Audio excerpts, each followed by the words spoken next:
This is Teachers Talk Radio, and you are listening live. Hello and welcome to The Twilight Show. Thanks for joining me. This is the first show of 2025, at least for me. The topic of today's show is the first in a series of Mastering Classroom Management, and the third show takes a look at foundations of classroom management. I hope you'll join me.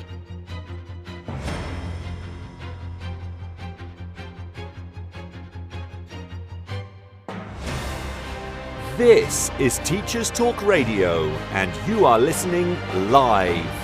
Tune in live at ttradio.org, or to join in the conversation, download the Podbean app and search Teachers Talk Radio. Follow the hashtag TTRadio. Tune in, talk it out with Teachers Talk Radio.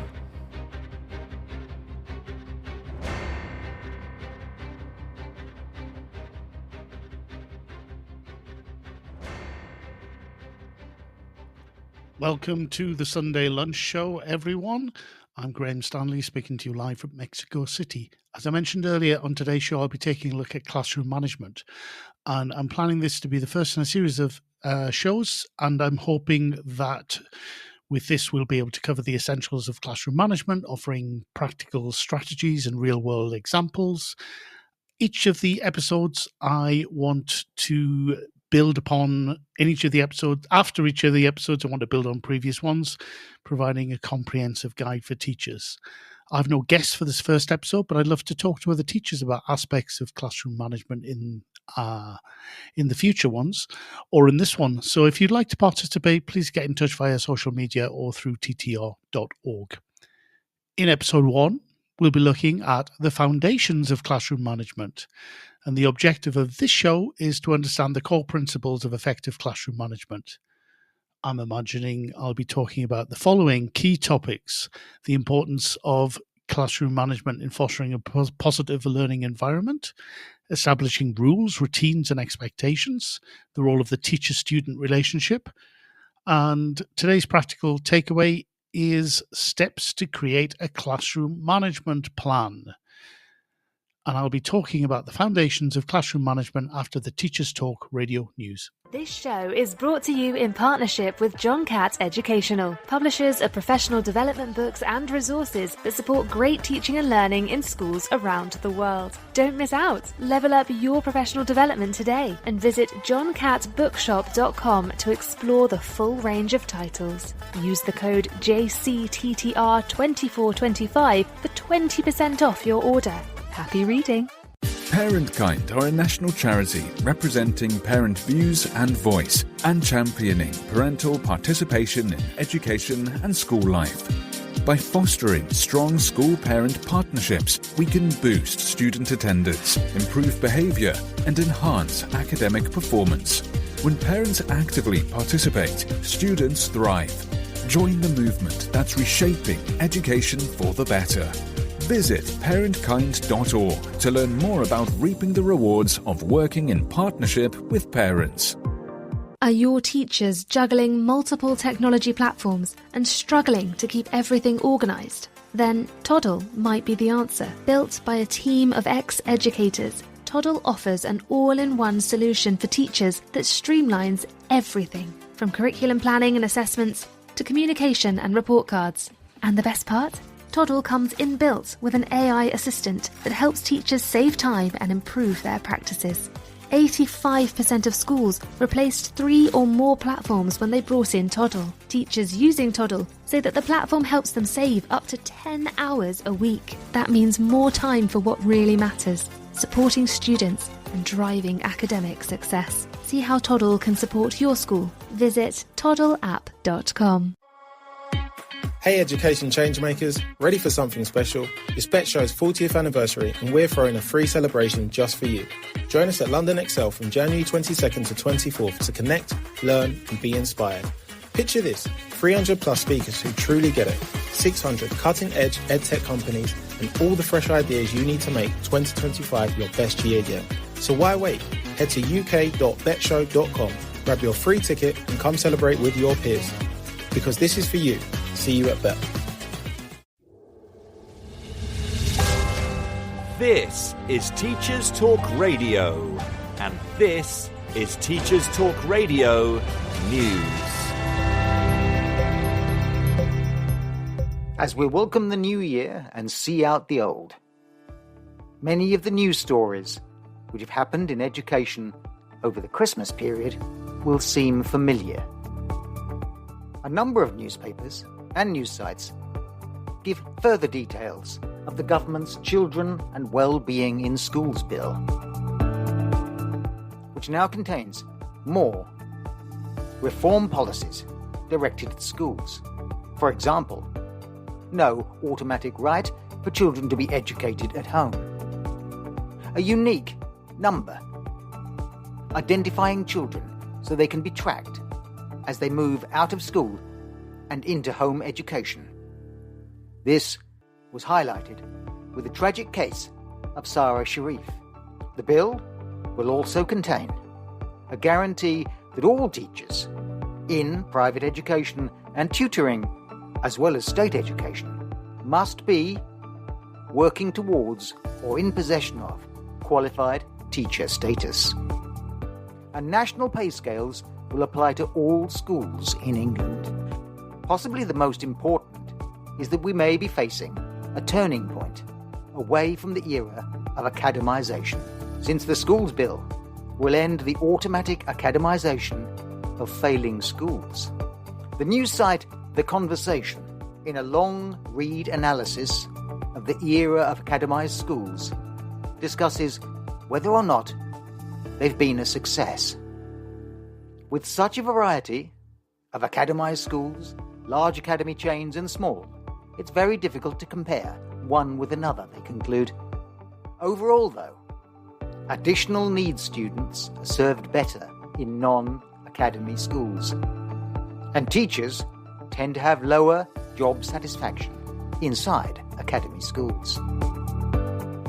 A related story, which has appeared in The Guardian and the Times Education Supplement, as well as the BBC, concerns Mossbourne School, the standard bearer for the ultra-disciplined school, with chanting students before lessons, silent corridors, and draconian rules applied.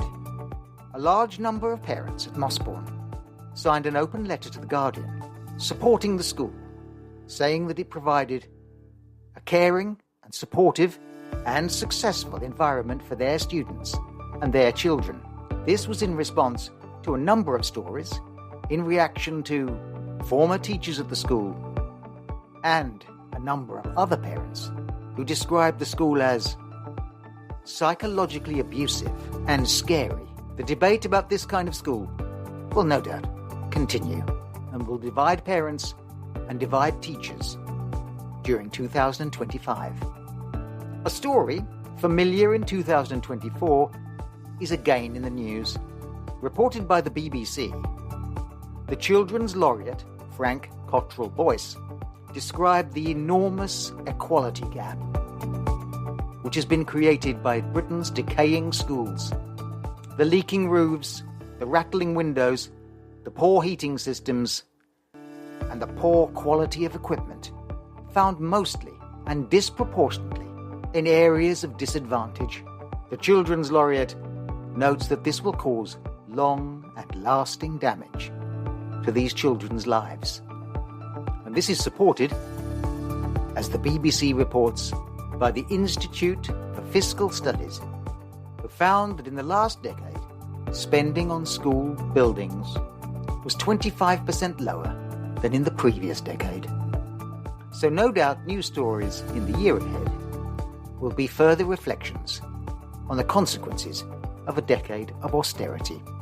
One of the most troubling stories which appeared in the Times Education Supplement was in response to a Department for Education survey, which revealed that between January and March of 2024, a quarter of schools reported weapons-related incidents, mostly concerning students bringing knives into school. And 1 in 10 teachers revealed during the same period knife-related incidents in their classrooms.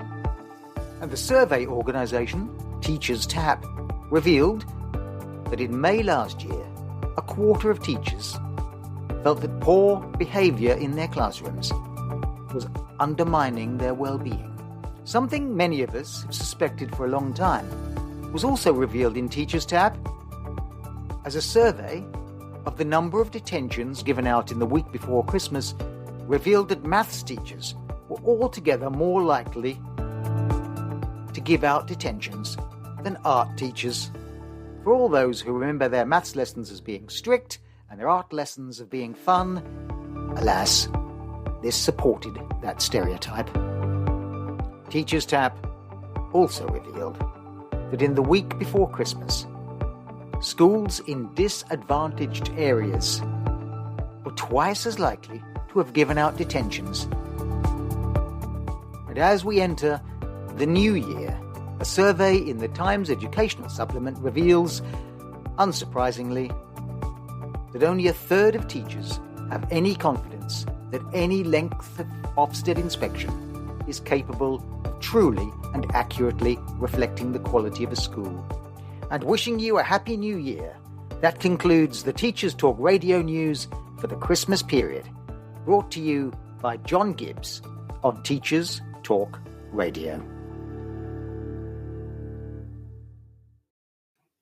Happy New Year, everyone, and welcome back. As I mentioned earlier on today's show, I'll be examining the foundations of classroom management in order to establish a solid understanding of the core principles of classroom management.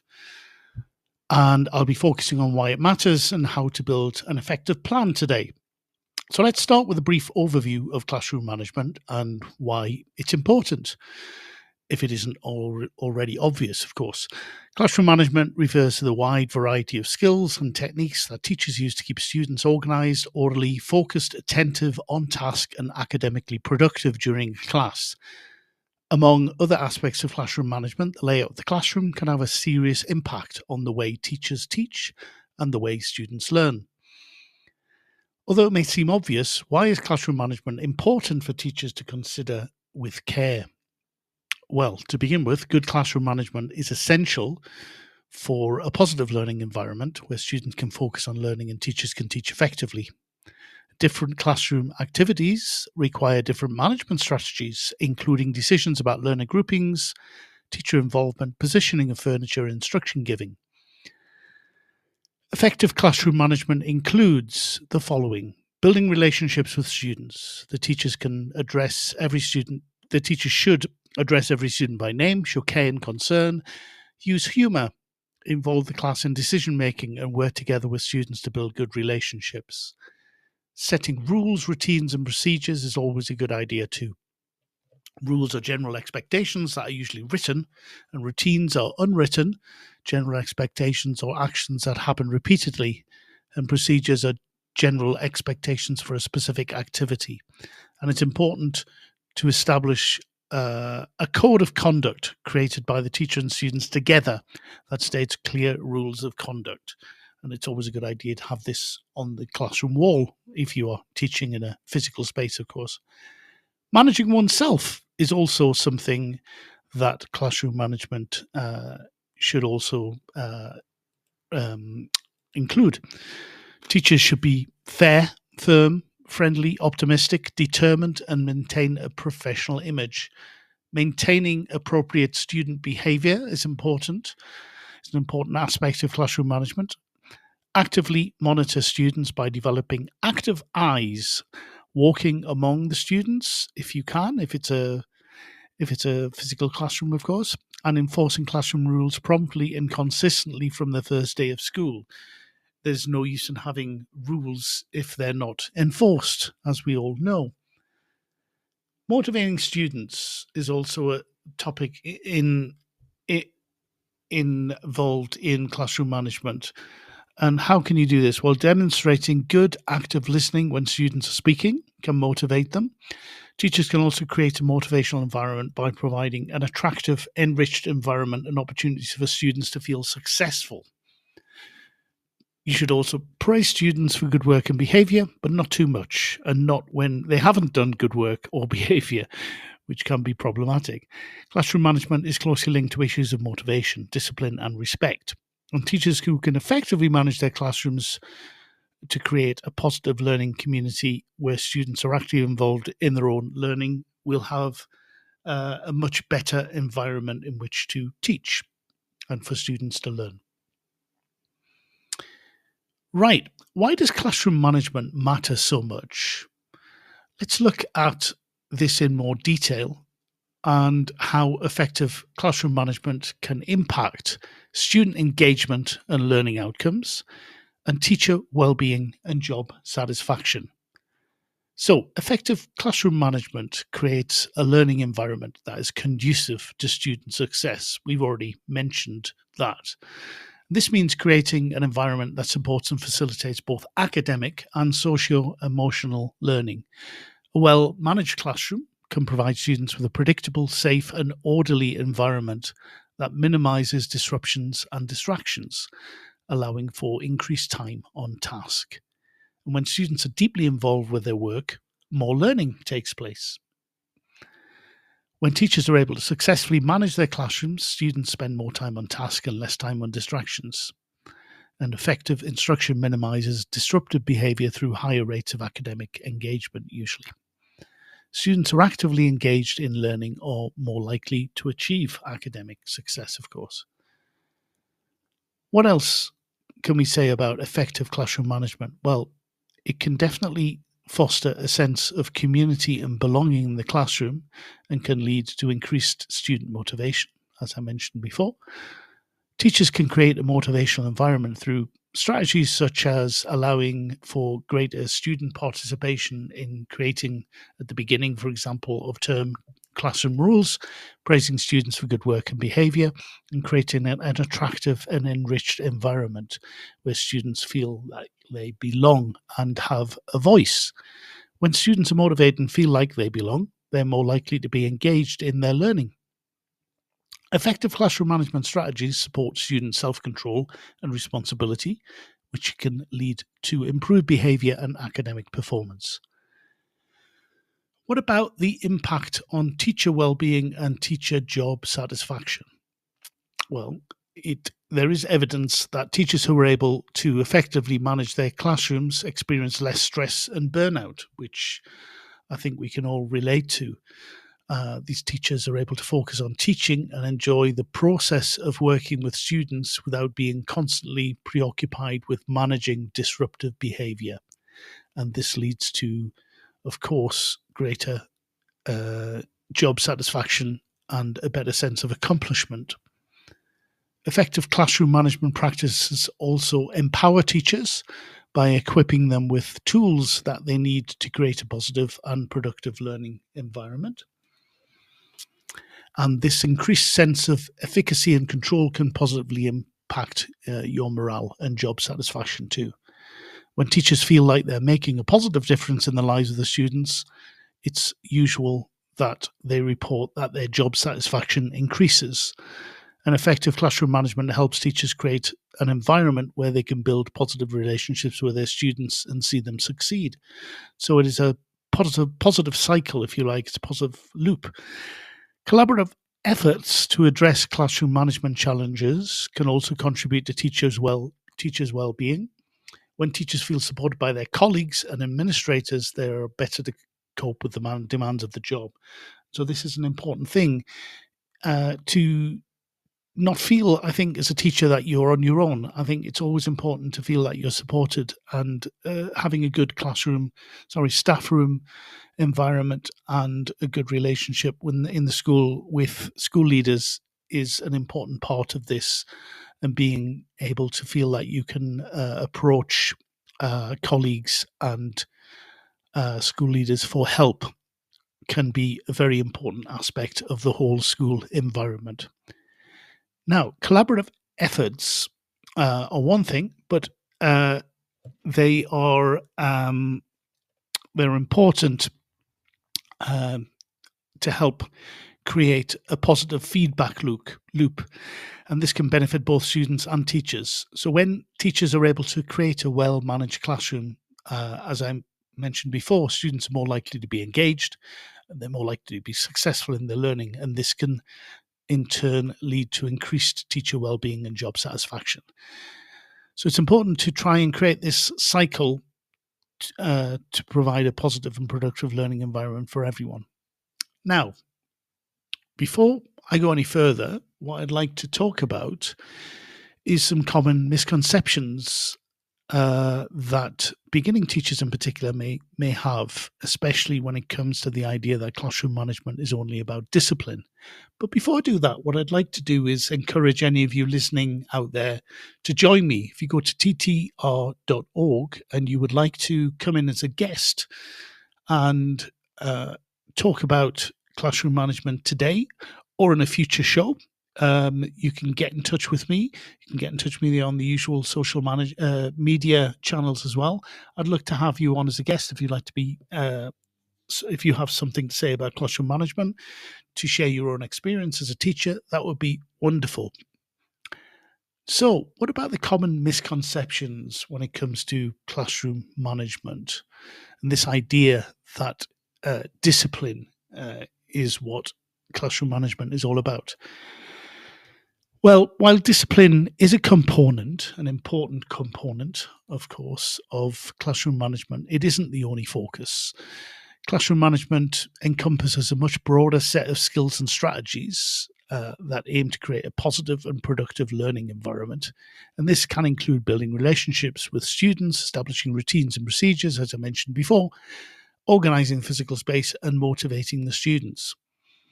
Classroom management sometimes is referred to by teachers as being solely about controlling students. And this misconception focuses on enforcing compliance and obedience rather than fostering students' agency and responsibility. Effective classroom management is not about controlling students, but rather empowering them to take ownership of their learning and behavior. And there's a lot of evidence that successful teachers are effective managers of the classroom environment because they create a positive learning community where students are actively involved in the learning and in the classroom management themselves. Good classroom management means a silent classroom. This is pretty much disappearing, but it was something that was held by many teachers in the past. While a certain level of order, I think, is necessary for learning to take place, effective classroom management does not equate to a completely silent classroom. A productive learning environment can involve student collaboration, discussion, and movement, as long as these activities are purposeful and aligned with learning goals. So it's not all about being quiet and having the students quiet and on task all the time. So long as they're doing things that are related to your learning outcomes, that's the most important thing. Another misconception: classroom management is a one-size-fits-all approach.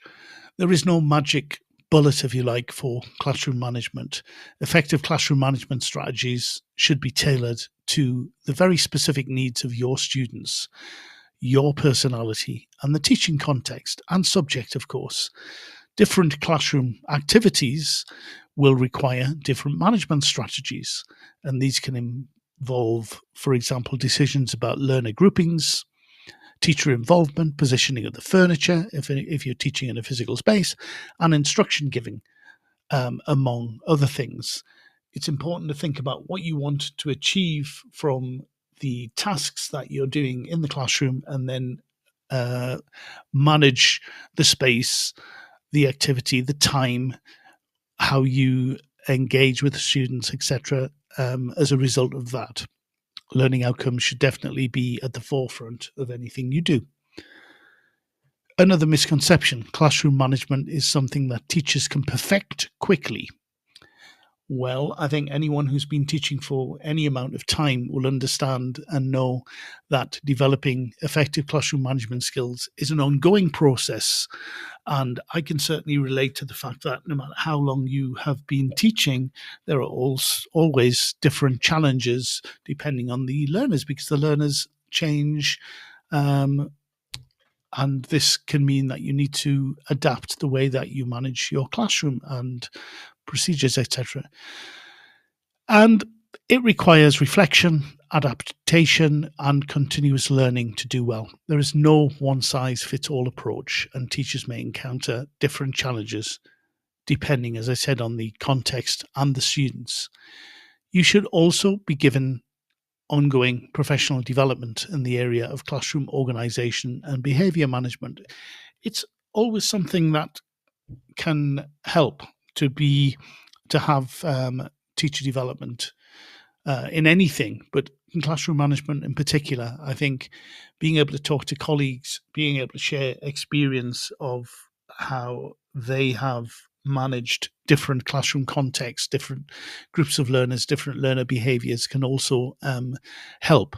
So I think this can be informal, as in talking to other teachers, colleagues in the classroom, or it can be more formal, as in an organised teacher development session that someone leads.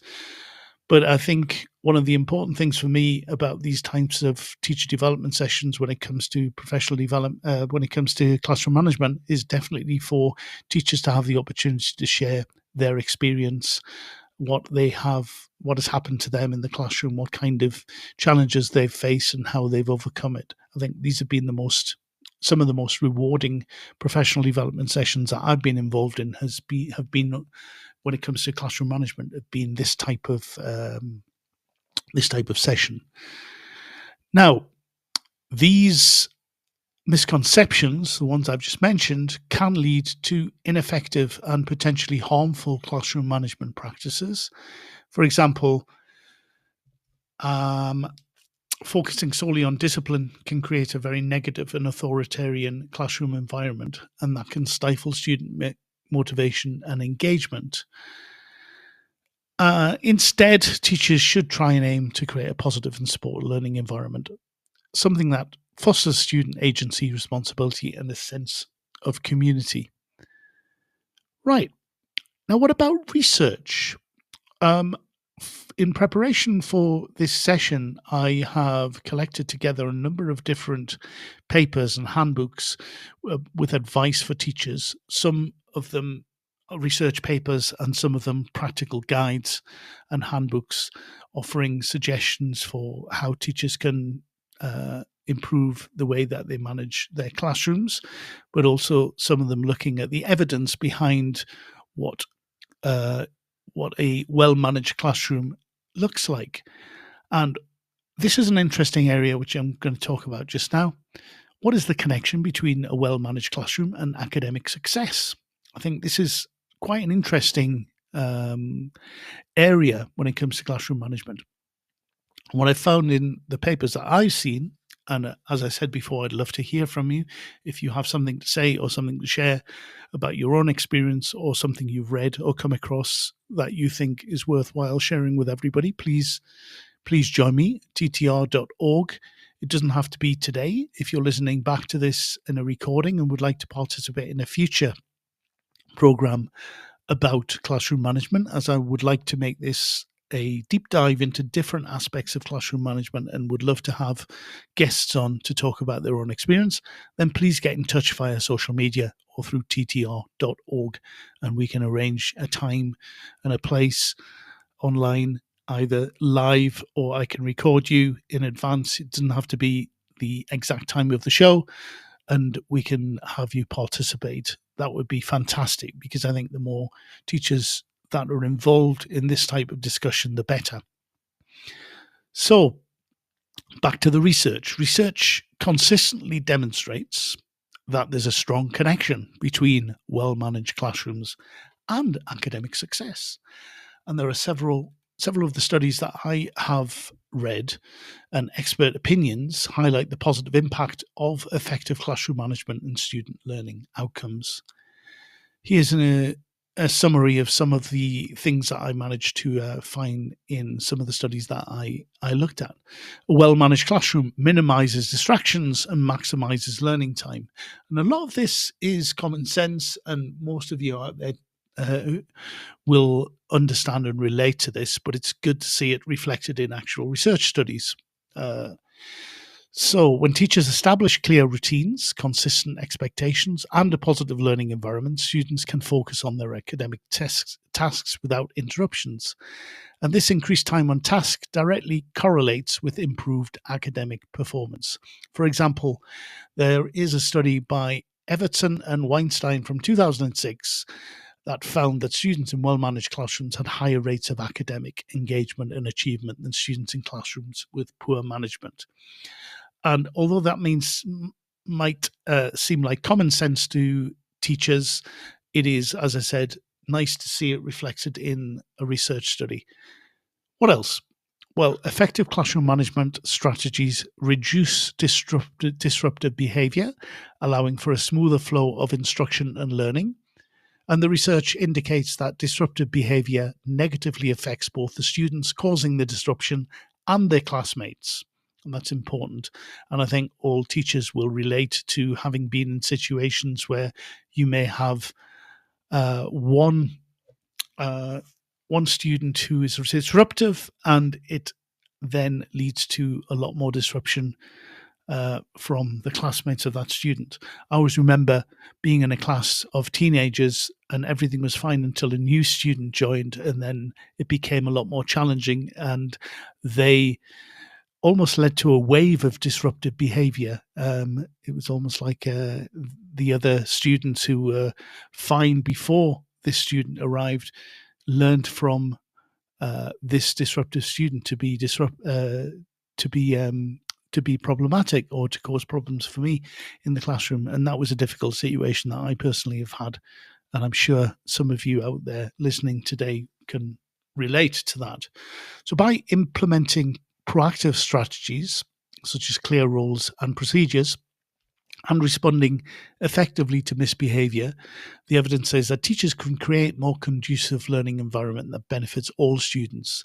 And there are studies such as one that I read by Stage and Quiroz from 1997 that show that interventions aimed at decreasing disruptive classroom behavior have a positive impact on student outcomes. What else does the research show? Well, a positive and supportive classroom environment fostered through effective classroom management promotes student engagement and motivation. It goes without saying, but it's definitely reflected in the evidence that when students feel safe, respected, and valued, they're more likely to actively participate in learning activities and strive for academic success. And the research highlights the importance of building strong teacher-student relationships and creating a sense of belonging in the classroom to enhance student motivation and engagement. A study, for example, by Popescu in 2014 found that English language teachers who use positive and supportive classroom management strategies had students who were more motivated and engaged in learning. Effective classroom management practices also support the development of self-regulation and responsibility in students, which are essential skills for academic success. When students learn to manage their own behavior and stay on task and take responsibility for their learning, they're better equipped to achieve their academic goals. And this, of course, underlines the importance of learner training to be able to foster this learner autonomy in students and get them to understand that they're not just sitting in a classroom to learn from a teacher, but that they are responsibility for their learning too. Again, all of this is common sense, but it is included in the research findings, at least in the papers that I've had a look at. And the research findings strongly suggest that effective classroom management then is not merely a matter of discipline, but a multifaceted approach that creates an optimal learning environment where students can thrive academically. So, what does this mean for everyone? What does it mean for school leaders in particular? Well, investing in a teacher training and professional development program that is evidence-based and focuses on classroom management strategies may well be crucial for improving student outcomes. This show is brought to you in partnership with John Catt Educational, publishers of professional development books and resources that support great teaching and learning in schools around the world. Don't miss out. Level up your professional development today and visit johncattbookshop.com to explore the full range of titles. Use the code JCTTR2425 for 20% off your order. Happy reading. Parentkind are a national charity representing parent views and voice and championing parental participation in education and school life. By fostering strong school-parent partnerships, we can boost student attendance, improve behaviour and enhance academic performance. When parents actively participate, students thrive. Join the movement that's reshaping education for the better. Visit parentkind.org to learn more about reaping the rewards of working in partnership with parents. Are your teachers juggling multiple technology platforms and struggling to keep everything organised? Then Toddle might be the answer. Built by a team of ex-educators, Toddle offers an all-in-one solution for teachers that streamlines everything, from curriculum planning and assessments to communication and report cards. And the best part? Toddle comes inbuilt with an AI assistant that helps teachers save time and improve their practices. 85% of schools replaced 3 or more platforms when they brought in Toddle. Teachers using Toddle say that the platform helps them save up to 10 hours a week. That means more time for what really matters, supporting students and driving academic success. See how Toddle can support your school. Visit toddleapp.com. Hey education changemakers, ready for something special? It's Bet Show's 40th anniversary and we're throwing a free celebration just for you.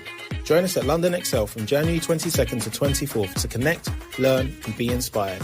Picture this, 300 plus speakers who truly get it, 600 cutting edge edtech companies and all the fresh ideas you need to make 2025 your best year yet. So why wait? Head to uk.betshow.com, grab your free ticket and come celebrate with your peers. Because this is for you. See you at Bet. And so I want to turn now to establishing rules, routines, and expectations. Let's start with the importance of setting rules. Setting clear, concise, and fair rules is crucial for establishing a positive and productive learning environment. Because when students understand what's expected of them, of course, then they're more likely to behave appropriately and engaged in their learning. Here's why clear, concise, and fair rules are so important. Number one, clarity. Rules should be easily understandable by all students, regardless of their age or background. And using simple language and providing concrete examples can definitely help to ensure clarity. If the rules are vague or ambiguous, then students can misinterpret them or try to push the boundaries, and this can lead to confusion or potential disruptions. So clarity is an important aspect of establishing rules when it comes to the classroom. Conciseness. If you can keep the rules short and to the point, this will make them easier for students to remember and follow. Too many rules can be overwhelming, so you don't want too many of them. And overly complex rules can be difficult to understand and enforce. You want something that is very clear and very easy for students to grasp and to understand why, as well as what it is. So it's the idea of students understanding the why there is a particular rule is so important, not just what the rule is. If they don't understand the reason behind the rule, then that will lead to them questioning whether they need to obey it. Fairness, of course, is part of this. Rules should be applied consistently and impartially to all students. This fosters a sense of justice and equity in the classroom, and it can create a more positive and respectful learning environment. It can't be that there's one rule for some students and another for others. When developing the classroom rules, it's important to involve the students in the process, and also don't feel like you need to establish your rules right at the beginning and can't change them. You can always add rules or adapt them depending on how things are in the classroom and depending on the context of the students, the context of your teaching and learning environment, of course. Now, when developing them, as I said, students should be involved. This can help them feel more ownership of the rules, and this will usually lead to an increase in their motivation to follow them. And teachers, you can use strategies such as brainstorming, group discussions, or class votes to solicit student input. Here's some examples of some effective classroom rules, and they're drawn from a number of the handbooks that I have dipped into in preparation for this show. Some of which I'll mention at the end, and they highlight the characteristics of clarity, conciseness, and fairness. Number 1, respect yourself, others, and the learning environment. So this rule encompasses a wide range of behaviours and expectations and promotes a positive and inclusive classroom culture. Another one, come prepared for class.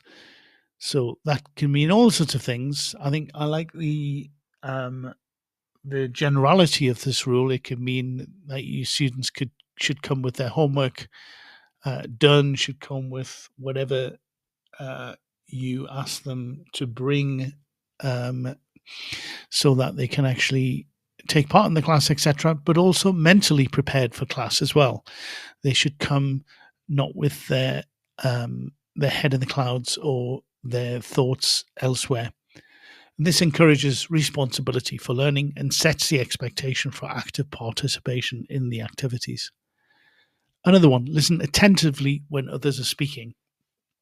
This is important because this fosters mutual respect and can create a conducive learning environment for everyone. Follow instructions promptly. The rule promotes efficiency and helps maintain order in the classroom. Use kind words and actions. I like this rule as it emphasizes the importance of positive social interactions. Creating a supportive learning environment, if you're able to do that, then you can achieve wonders in the classroom, I think. Another one, effective classroom management requires everyone to respect the rules. Yes, and teachers should model this respect. So by establishing clear, concise, and fair rules, you can create a positive and productive learning environment that supports student access. Do you know of any more? Would you like to recommend some classroom rules that work for you, that you always include, or that you have experience of using within the classroom? I'd love to hear from you. Come and join me, or drop a line or a comment under one of the social media posts that promotes the show or the recording of it, and let me know. And I'll give you a mention, or we can bring you on in the show as a guest. So what about routines? Consistent routines can play a crucial role in reducing uncertainty in the classroom and improving efficiency. When students know what to expect and how to behave in different situations, they can focus their energy on learning rather than trying to figure out what is happening. And this is something that as a teacher, as a beginning teacher, I didn't really do much of. And then I learned the hard way that actually it's a much better idea if the students come into class knowing exactly what is going to happen right at the beginning. Then it can be very, very productive. And also having a kind of schedule on the board can help with that. So if there are different stages to the lesson, then the students know exactly how long they have, what comes next, etc. And even if they get distracted, then if that is on the board, then they can always get back on task, for example.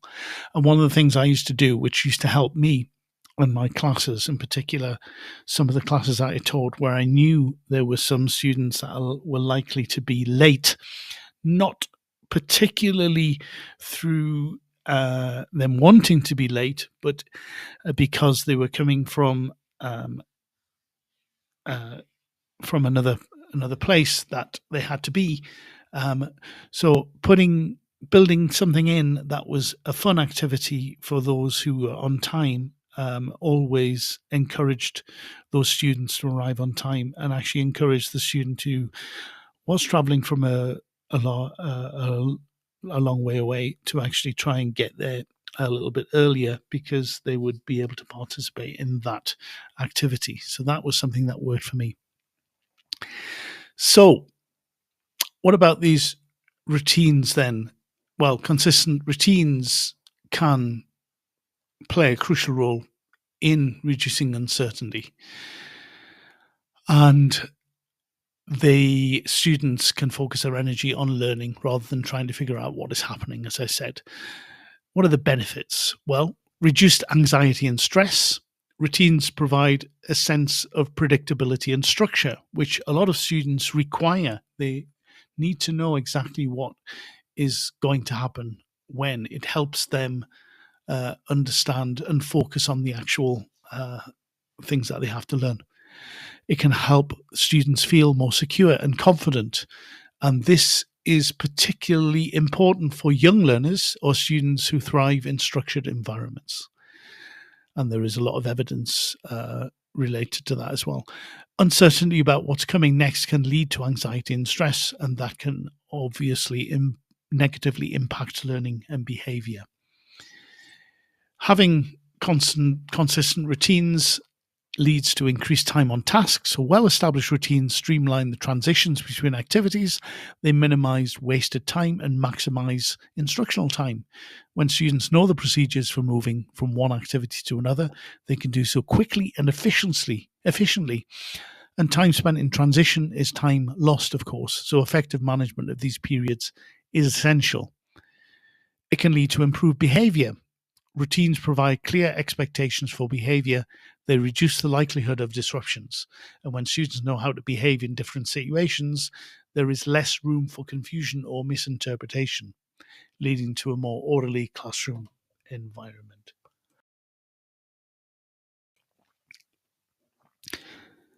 Consistent routines can enhance student independence.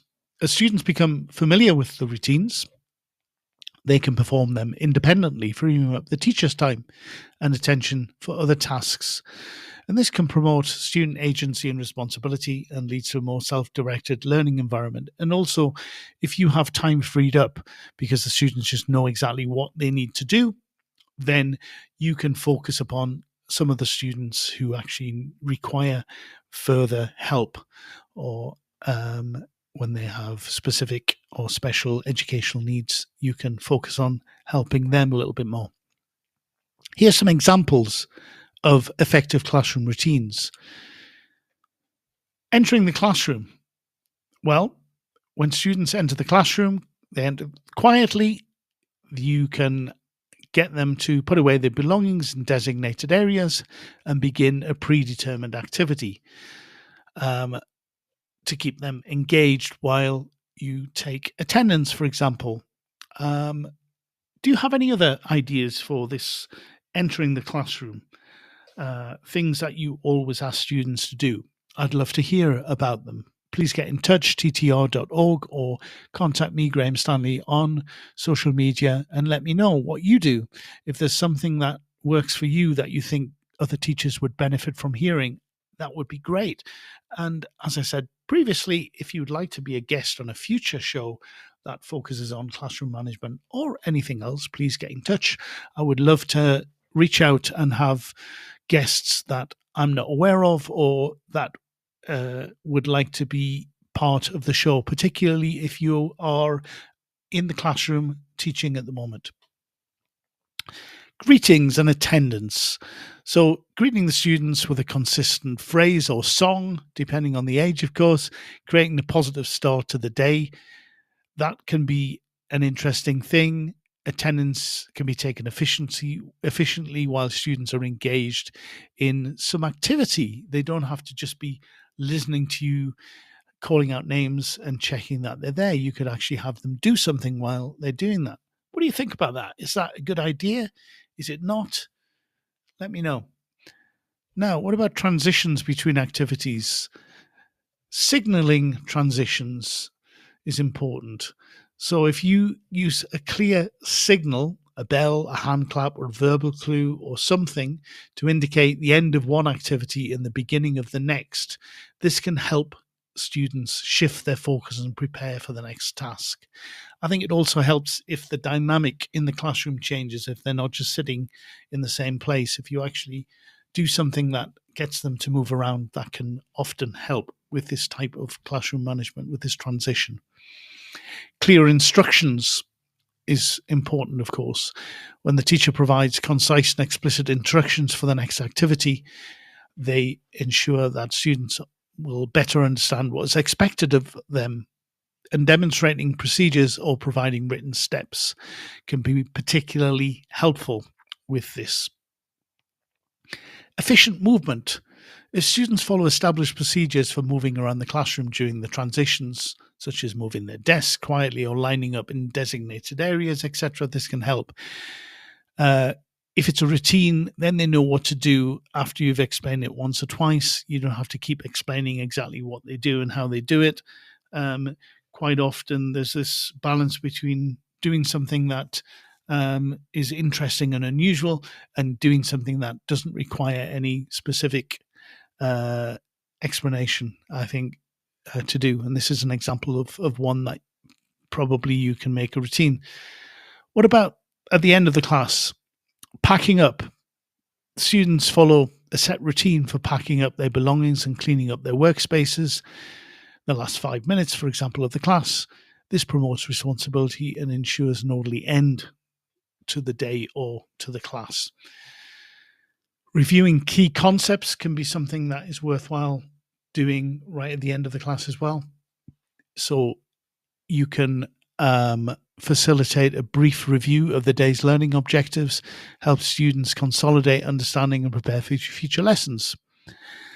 And then if you use a consistent signal for dismissal, ensuring an orderly and safe exit from the classroom will be more likely.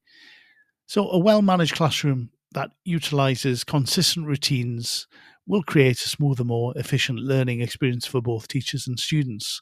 And by managing distractions and uncertainty, routines allow more time for focused instruction and learning, and this can contribute to a more positive and productive classroom environment. Finally, in this particular section, how can teachers best communicate behavioral and academic expectations, and what is the importance of modeling desired behaviors? Well, communicating behavioral and academic expectations is a cornerstone, or can be a cornerstone, of successful classroom management. Teachers can use a variety of strategies to ensure students understand what is expected of them, and this can set the stage for a positive and productive learning environment. And here are some examples of how you can do that. Establishing, as mentioned before, clear rules and procedures. As discussed previously, clear, concise, and fair rules provide a framework for behavior, while established routines create predictability and efficiency. And this should be introduced and reinforced consistently from the first day of school if possible. You can communicate the expectations verbally. You should clearly explain the rules and procedures using age-appropriate language and provide concrete examples. And it can be very helpful to involve students in the process of developing the classroom expectations, because, as mentioned before, this can foster a sense of ownership and responsibility. Using visual aids. So posters, charts, and other visual reminders can help students remember the expectations, and displaying student work can also provide concrete examples of desired outcomes. One particular and very effective activity is actually when you're doing the rules, you can get the students to actually do the posters for the classroom, to post the rules up around on different walls, so they're easily viewable. And because they have created those posters themselves, it can reinforce them very easily. Providing regular feedback. If teachers provide specific and timely feedback on both behaviour and academic performance, this can be very effective. Praise effort and progress, and offer constructive criticism when necessary. Modelling desired behaviours is also crucial, as actions often speak louder than words. Teachers who demonstrate respect, responsibility, and a positive attitude, are more likely to cultivate these qualities in their own students. Goes without saying, really. Students learn by observing the adults around them, so teachers should be mindful of their own behaviour and strive to be positive role models. This is very important. For example, if a teacher expects students to listen attentively, they should also demonstrate good listening skills themselves. If the teacher themselves him or herself is not demonstrating this, then how would you expect the students to understand the importance of it? Modelling also extends beyond personal conduct to include academic habits. Teachers can model effective study strategies, problem-solving techniques, and a love of learning themselves. And by demonstrating the behaviours they expect from the students, teachers can create a powerful learning experience that goes beyond words. I always remember that I wanted to encourage reading. And so I always carried a book with me, the book that I was reading at the time, even though I probably wasn't going to do any or much reading during the day while I was at school. I would always have that book with me. And I didn't make a big thing of it. I would put it on the desk, and just students would then almost subconsciously understand that I was a reader, that I was reading books. Occasionally, students would ask about the book, and then I'd be in a position to talk about it, particularly if it was something that caught their eye, if it was something that they'd heard about, or if it had an unusual title or cover, for example. But generally, I would just put the book on the desk, and the students would understand that it was something I was reading, and it wasn't necessarily something that I would talk about in class unless they asked about. And this, I think, kind of modeled the fact that I was someone who read constantly or consistently. And I like to think that that had some kind of impact on my students. So in conclusion, effective communication of expectations and consistently modelling these desired behaviours can be essential components of a well-managed classroom. When students understand what is expected of them and see those expectations reflected in the teacher's actions, they are more likely to succeed both academically and behaviourally. This show is brought to you in partnership with John Catt Educational, publishers of professional development books and resources that support great teaching and learning in schools around the world. Don't miss out. Level up your professional development today and visit johncattbookshop.com to explore the full range of titles. Use the code JCTTR2425 for 20% off your order. Happy reading. Parent Kind are a national charity representing parent views and voice and championing parental participation in education and school life. By fostering strong school-parent partnerships, we can boost student attendance, improve behaviour, and enhance academic performance. When parents actively participate, students thrive. Join the movement that's reshaping education for the better. Visit parentkind.org to learn more about reaping the rewards of working in partnership with parents.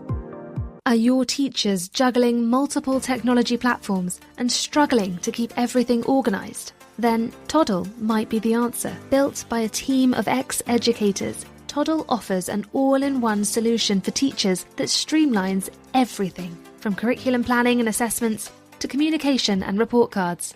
And the best part? Toddle comes inbuilt with an AI assistant that helps teachers save time and improve their practices. 85% of schools replaced 3 or more platforms when they brought in Toddle. Teachers using Toddle say that the platform helps them save up to 10 hours a week. That means more time for what really matters, supporting students and driving academic success. See how Toddle can support your school. Visit toddleapp.com.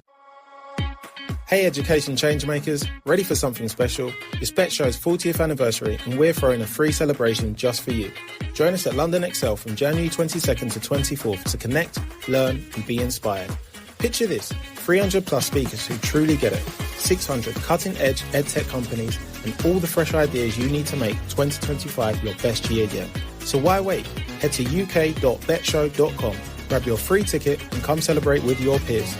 Because this is for you. See you at Bet.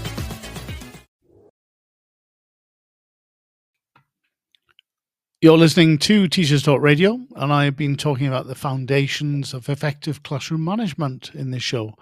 As it's the first of a planned series on the topic, I would love to speak to other teachers about their experience of classroom management. Are you a classroom teacher with ideas of how best to manage the space, learners and or resources? Do you have particular tricks or tips for teachers that you think they would be interested in? Would you like to be a guest on the show and share your experience of classroom management with other teachers? Any aspect of that? I'd love to hear from you. Please get in touch with me, Graham Stanley, via social media or through the TTR website, ttr.org. Right. What is next? Building strong teacher-student relationships. Why are these relationships the foundation of effective classroom management? Well, strong teacher-student relationships are the foundation of effective classroom management because they create a positive and supportive learning environment where students can feel valued, respected, and motivated to learn. And when students trust and respect their teacher, they are likely to cooperate or more likely to cooperate. They're more likely to follow rules and engage in the learning activities. We all know that, right? But here's why strong teacher-student relationships are so important for effective classroom management, according to what I read in preparation for this show. Increase student motivation and engagement. When students feel connected to their teacher, they're more likely to be interested in learning, and they are more likely to put effort into the work that they do. They see the teacher as someone who cares about them and wants them to succeed. So a close student relationship increases the effectiveness of classroom management and can help you as a teacher successfully master and direct the class. Improve behavior. Students who have positive relationships with their teachers are less likely to misbehave. It's because they want to please the teacher and avoid disappointing them. So good classroom management requires a positive teacher-student relationship where the teacher is seen as both in charge but also cooperative. And also, if you can foster this and get most of the students on board, then it will probably be something that the students who are perhaps lagging behind with this are encouraged to do as well. Students in a 40-student class, for example, are more likely to stay on task when the teacher is serious and focused on clear, deep lesson planning, on creating a respectful learning environment where students are less likely to act out. Of course, classroom management, this type of aspect of classroom management is a lot harder with the larger number of students, but not impossible. Reduce conflict. When you have strong relationships with your students, you're better able to resolve conflicts peacefully and fairly. Students are more likely to listen to and respect your perspective if they feel that their teacher understands and cares about them. For example, talking to misbehaving students privately in a calm, soft voice after class to see if everything is okay can definitely help create a better understanding of the student's behavior, even if it is still unacceptable. Enhanced communication. An open And trusting relationship can foster better communication between a teacher and students. Students need to feel comfortable asking questions, need to feel they can seek help and share their thoughts and feelings. They need to know that they can approach a teacher without fear of judgment or criticism. So clear communication is essential for establishing and enforcing classroom rules and procedures, which is why strong teacher-student relationships are crucial for effective classroom management. Teachers can also build these strong relationships with their students by the following. You can show genuine care and concern for the students' well-being. And how do you do this? Well, addressing the students by name, using humor appropriately, and showing empathy can definitely help foster positive connections. Creating a welcoming and inclusive classroom environment is important. Students need to feel safe, respected, and valued. For example, you can encourage your students to help create the class rules, as I mentioned before. You can respect their input and work together to establish a classroom agreement. Setting high expectations for all students and providing them with the support that they need to succeed. If you can do this will help. You can communicate your belief in the students' abilities and celebrate their achievements. Two things that are very important, especially important with students who are perhaps underconfident or falling behind. Being fair and consistent in your interaction with students is important. The students will need to know that they are being treated fairly and the rules will be applied equally to everyone. Being approachable and available is another important aspect of this. Making time for individual conversations with students if you see that they need it or if they request it, and show an interest in the students' lives outside of the school can make a big difference too. So by prioritizing strong teacher-student relationships, as a teacher, you can create a classroom environment that is conducive to learning and where all students can thrive. What about strategies for building trust and mutual respect? Building trust and mutual respect is an essential aspect of fostering strong teacher-student relationships, and that can be the foundation of effective classroom management. When students trust and respect a teacher, they're more likely to cooperate and engage in their learning. And so here are some strategies for building trust and mutual respect. You can show genuine care and concern for students' well-being. I've mentioned this before, but it's worth mentioning again. You can demonstrate the care by addressing the students by name, using the humor appropriately, and actively listening to their concerns. Small gestures can be an important aspect of this. So making sure you greet students at the door with a smile and using their name, that can go a long way in making them feel seen and valued. If you create a welcoming and inclusive classroom environment, a space where all students feel safe, respected, and valued, regardless of backgrounds or abilities, then this will definitely help. How can you do this? Well, encouraging student participation and when students feel that they understand the expectations and they feel they own the environment, it can be very, very productive. Using positive language and focusing on students' strengths can be an important way of doing this. So instead of saying, don't be late, a teacher could say, it's important to arrive on time so we can all start learning together. So if you can think about how you can be positive rather than negative when you're addressing student behavior that is inappropriate, this can help a lot. And addressing that inappropriate behavior promptly and consistently is important as well. But you also need to make sure you preserve students' dignity when you do that. Non-verbal techniques like pausing during an explanation if someone is interrupting you, or making eye contact can be effective in redirecting behavior without creating a confrontational atmosphere. It's important to set high expectations and provide support so students can more likely achieve this. So students are more likely to succeed when they believe in their own abilities.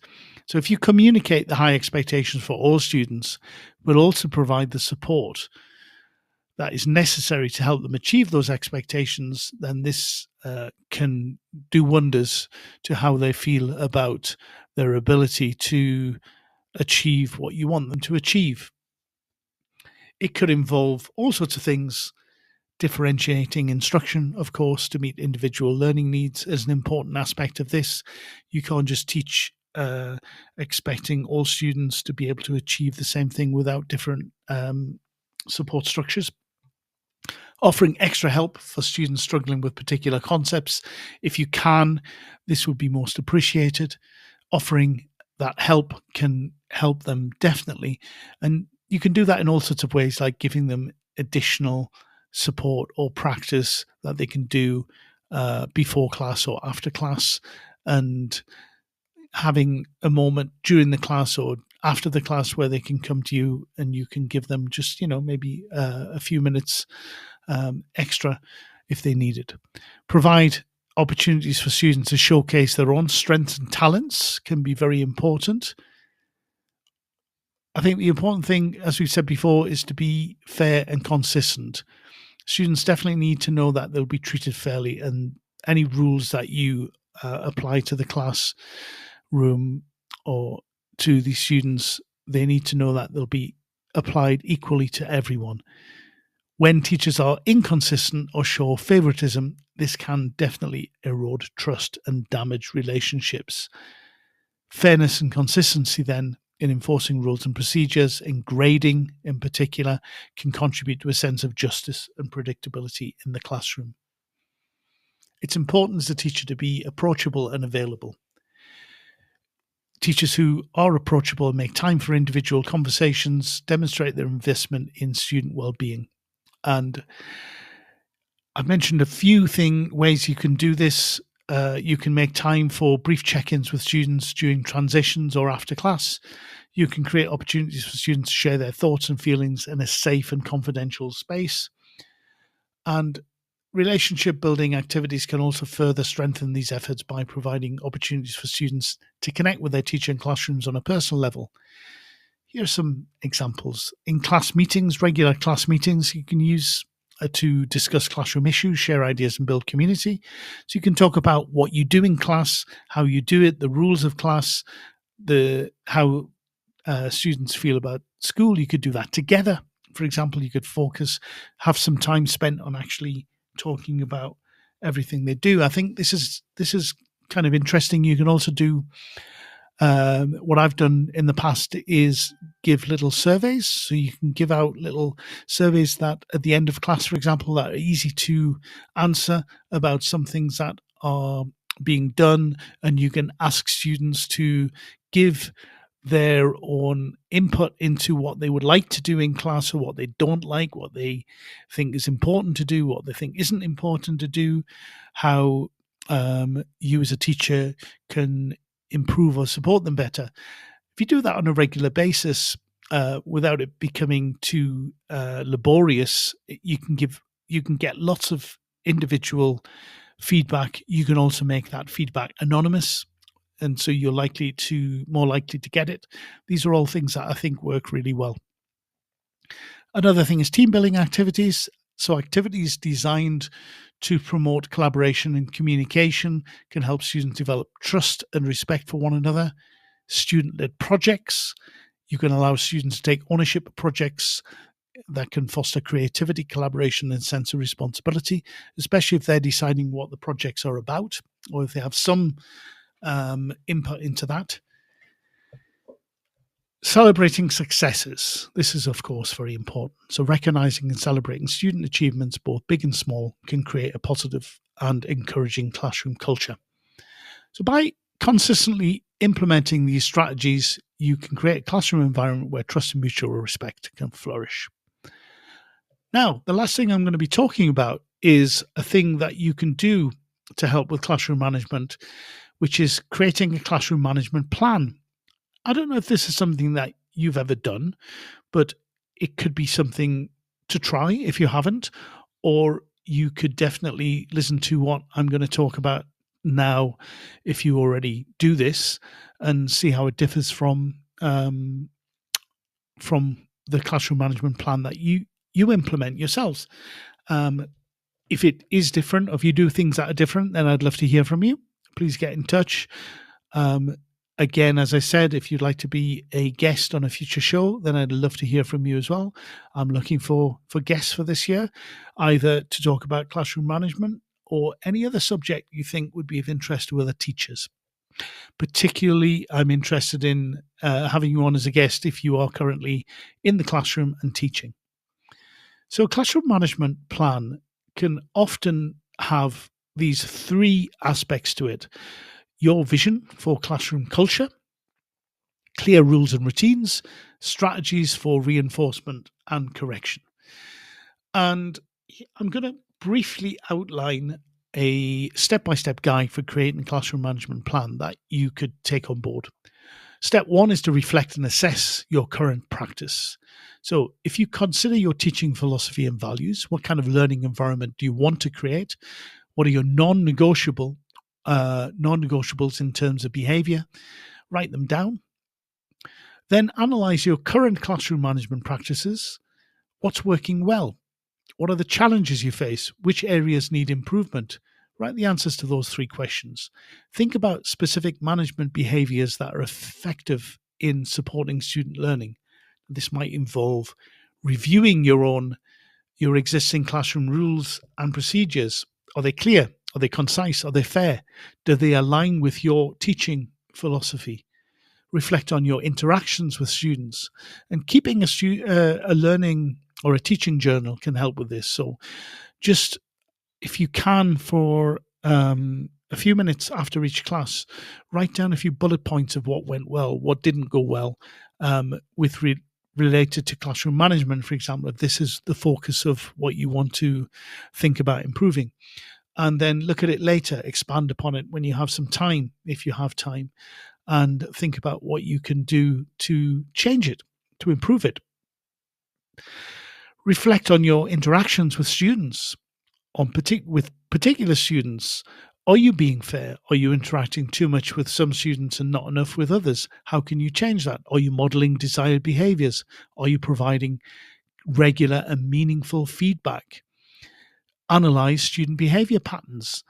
You can do this in all sorts of ways, but you can actually have a little checkbox, a sheet with check boxes, and you can kind of have all the students' name on and tick every time a student sort of answers a question or has some kind of interaction with you, the teacher, and then see if there are any students left out. You can do that with individuals. You can see how often you're doing group work, how you're doing team pair work, etc. And very quickly kind of make a note of it through checkboxes, for example. Analyzing student behavior patterns. Are there specific times of day or activities when behavior problems are more frequent? Is it after lunch? Is it first thing in the morning? Is it at the end of the day? Is it something that you could do? Is there something that you could do to change how the students behave in that way? You could try doing this. This is all, of course, action research, but you don't have to do this formally. You can do it formally, but you can do it informally, just being as reflective and observing as much as you can about what you're actually doing in the classroom can help. When you do that, then you are identifying areas for improvement. So that first reflection stage is followed by this identification of where you can improve. Based on your reflection and your assessment, you can pinpoint specific areas where your classroom management practices could be strengthened. That might be developing clearer rules and procedures. It could be improving communication of expectations. It could be strengthening the relationship with students. You can dedicate time to building more trust and mutual respect. That could involve incorporating relationship building activities into the weekly schedule, practicing active listening, showing genuine care for students' well-being. You can enhance your monitoring and feedback strategies, ensuring that all students can see you and moving around the classroom easily. You can provide specific timely feedback on both behaviour and academic performance. Then you can develop a plan for addressing disruptive behaviour. Determine appropriate consequences for rule infractions and consider using a variety of strategies such as proximity control, nonverbal cues, and private conversations. Reflect on, if you do use any of these, reflect on how they are and what worked, what didn't work, what could work better. I think will help over time you improve and make this more efficient. Then step 3 is developing the classroom management plan. You can write a mission statement if you want, describing your learning environment as it is and the one that you aim to create. So what would be the difference, if you like, what would be the change that you would like to create within that classroom learning environment? And that can guide your plan and help you stay focused. You can outline the classroom rules and procedures if you feel this is necessary. You can develop strategies for building relationships, detail any monitoring and feedback systems that you decided to implement and keep track of that. Outline your plan for addressing disruptive behavior. So you can specify consequences for rule violations on the plan, making sure they're fair, consistent and age appropriate, of course, and you can include strategies preventing escalation and regaining control if necessary. Then, of course, step 4 would be implementing and monitoring your plan. Now, you can introduce your plan to students or either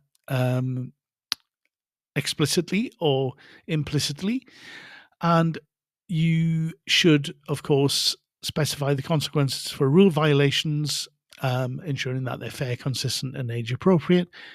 And you can include strategies preventing escalation and regaining control if necessary. And when you ensure everyone understands the expectations, this is important. Be consistent, as I've said before, in enforcing your plan. This is key for effective classroom management. Apply the rules fairly and consistently. Continually monitor and reflect. Regularly evaluate the effectiveness of the plan. Are your strategies working? If not, then you need to maybe change some of them. Are there areas that need adjustment? Gather student feedback, as I mentioned before, and be willing to adapt the approach as necessary. Talk about this with students or give them the surveys that I mentioned before.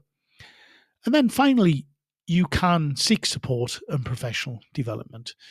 If you collaborate with colleagues, talk about this idea of having a plan, for example, talk about classroom management with students, with your colleagues, with other teachers, either informally or formally. Share ideas and strategies that you use. Observe other teachers' classrooms, if this is possible, and seek feedback on your own practices.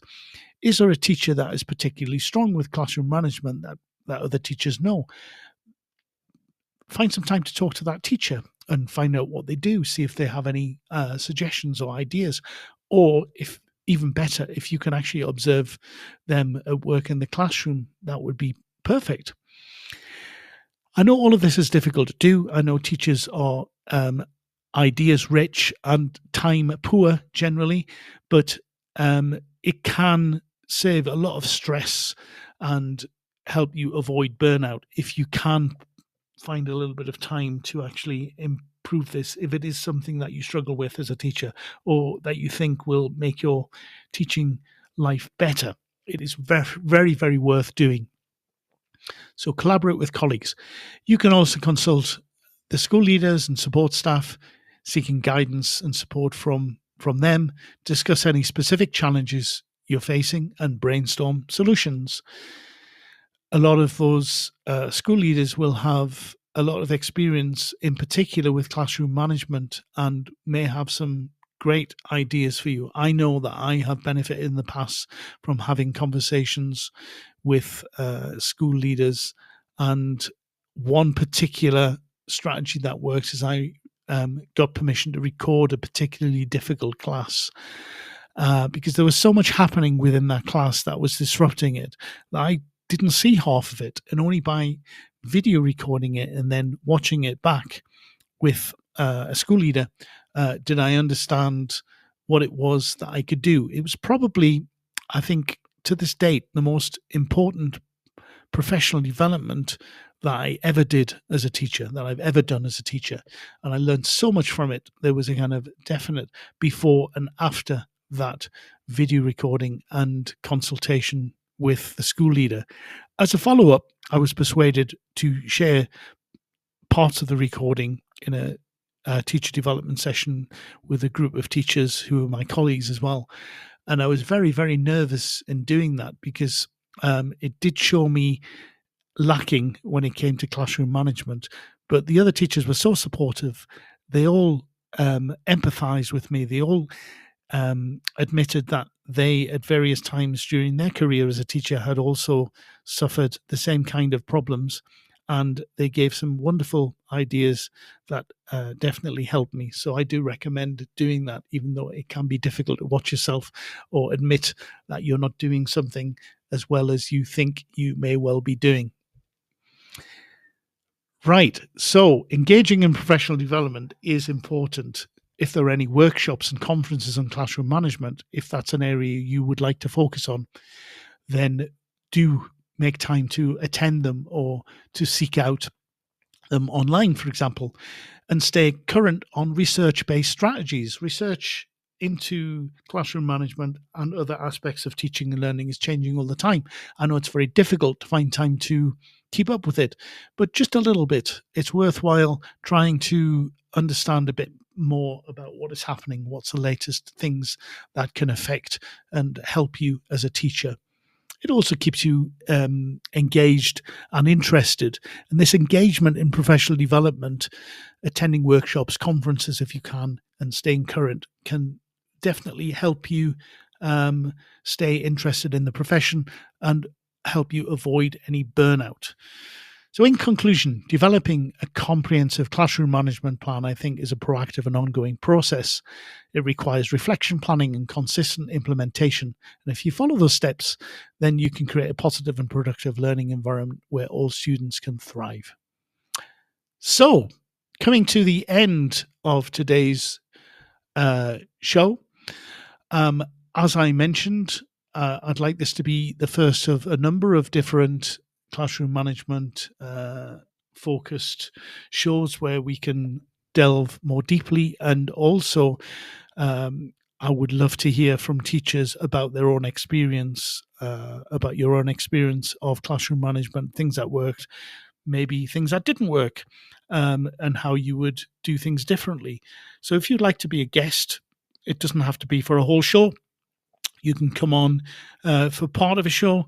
We can record it in advance. It can be 10 minutes, it can be half an hour, whatever you like, whatever you want. Please get in touch through social media or through ttr.org if you'd like to participate in a future show about classroom management, aspects of classroom management, or indeed anything else. So recapping on the key points of today, classroom management is about creating a supportive, structured environment.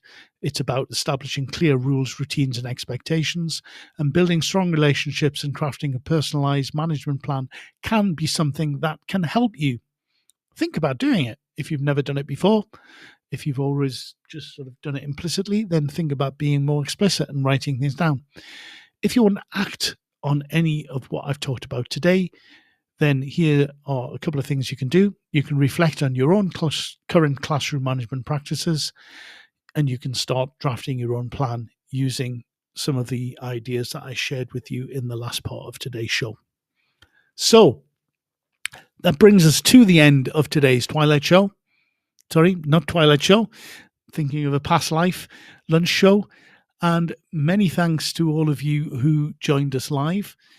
Research for today's program naturally involved me looking at a number of different research studies and practical advice and guides from a whole host of websites and handbooks for teachers including the British Council's Teaching English website, Jim Scrivener's Classroom Management Techniques, that is specifically for English language teachers, but has a lot of great advice and techniques that are appropriate to all teaching.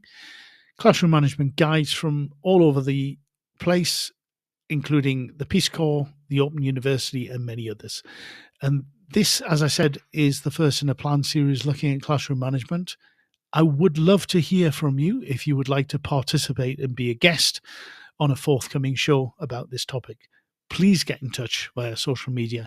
I think having other teachers' voices and experiences on this subject would be much more valuable than just me trying to do it on my own. So please do so.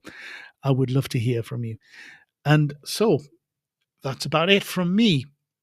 There are Teachers Talk radio shows all week on all manner of interesting topics, so please listen in live or back to the recordings. And I hope you'll join me again next week at the same time when I will have a guest. Bye for now. You've been listening to Teachers Talk Radio. Tune in live and listen back at ttradio.org. We look forward to hearing from you next time on Teachers Talk Radio.